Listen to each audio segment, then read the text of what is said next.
నేను నిజం చెప్తున్నాను, నాకు ఈ ఆర్ట్ ఇచ్చింది ఎవరో నాకు తెలియదు.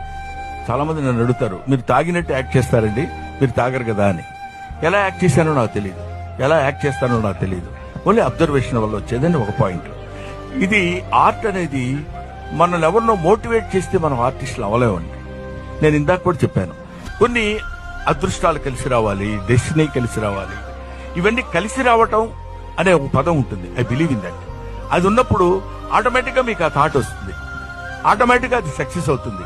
నేను గౌతమ్, నా రెండో అబ్బాయి సిద్ధార్థ, ఒకటికి 3 సంవత్సరాలు, ఒకటికి 9 నెలలు, వీళ్ళిద్దరిని వేసుకుని నేను చెన్నై వెళ్ళా. జాబ్ రిజైన్ చేసి, లెక్చరర్ జాబ్ ఆ రోజుల్లో.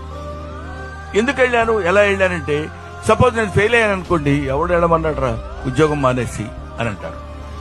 ఎందుకు వెళ్ళానంటే, ఇదిగో ఇందుకు వెళ్ళాను, ఇంతమంది విమర్శ దగ్గర నుంచి తెచ్చుకునేటువంటి శక్తి నేను తెచ్చుకోగలను.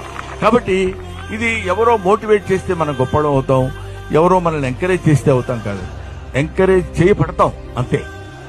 ఆ డ్రైవర్ కాకపోతే ఇంకో డ్రైవర్ మనల్ని ఎక్కించుకుంటాడు, మన డెస్టినీకి తీసుకెళ్తాడు.